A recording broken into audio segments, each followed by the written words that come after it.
Zane Clodfelter with OttersTV here with Evansville catcher Michael Gangwish. Thanks for joining us. Your first appearance on OttersTV. Absolutely, yeah, it's fun to be here. You're stoked. I know you're stoked. So we've seen you recently in the lineup on the Otters' most successful homestand of the year. Coming off of that, you've been the starting catcher for a couple of times, getting into a rhythm. How has that been for you? It's been good. I got hurt early, but it's good to get back in a rhythm and start playing a little more regularly, which once you start getting those at-bats, it starts coming back, kind of everything feels natural again to be out there.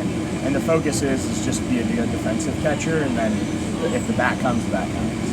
Yeah, and you've had success at the plate, but again, defensive-minded, that's the catcher position in general. So what are some things that you do to prepare for that role?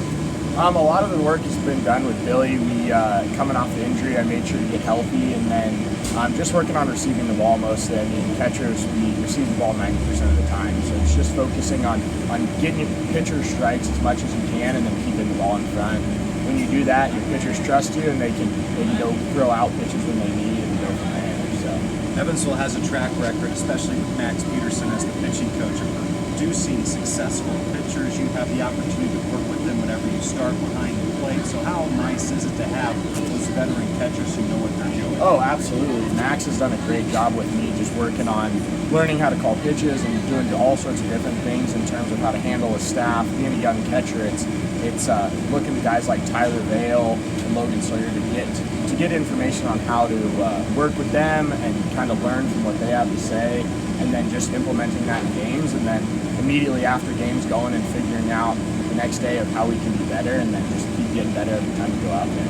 Right, you played collegiately at Colorado School of Mines, so that's a D2 program, and you had a lot of success there, an All-American, and played in the NCAA Division II tournament twice. What did you learn about yourself in those high-heated situations, whether it be conference tourney play or then the NCAA where you grew? Yeah, the most important thing about those is just slowing yourself down. I mean, baseball's the same whether there's 10,000 people in the stands, whether you're in a tournament, or whether you're playing in Evansville, Indiana, in your first pro ball experience. It's all about just slowing the game down and understanding that the bases are 90 feet apart, and it's all about having fun. We're kids out here, and the more fun you have, the easier the game comes. I do have to ask, I do the NCAA Division II Elite Eight Final Four National Championship every year. Of course, traditionally it's held here in Evansville.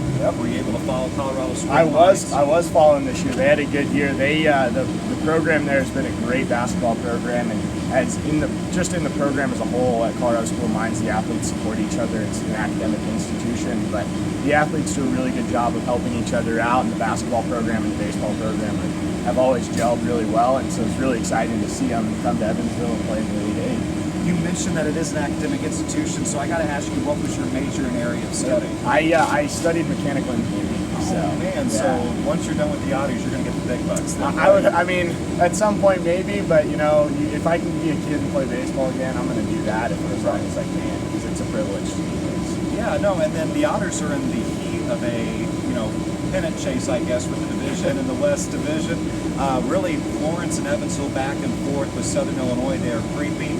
How do you and your teammates keep the focus and keep this momentum going? I mean, the thing for us is just making sure that we're focused on that single day. Like, we don't want to get ahead of ourselves and think about next week or yesterday. It's all about the present moment. We're doing really well right now, and the way we've done that is be successful by winning the day that we're in. So today, we have a big game, and then if we can get a sweep today, but we're not worried about next week, we're not worried about what happened yesterday, it's just win today. You are from the out west area of the country, Albuquerque, correct? So do you enjoy playing baseball in the Midwest with this humidity? The humidity is not my friend. I can go play in 105 with no humidity, but when I walk outside and I'm just already sweating doing nothing, it's a challenge for sure. Then be thankful. The last homestand in July, we had temperatures that Saturday game in the 70s. That was a gift. That was. The Thursday game, though, was a little bit hot.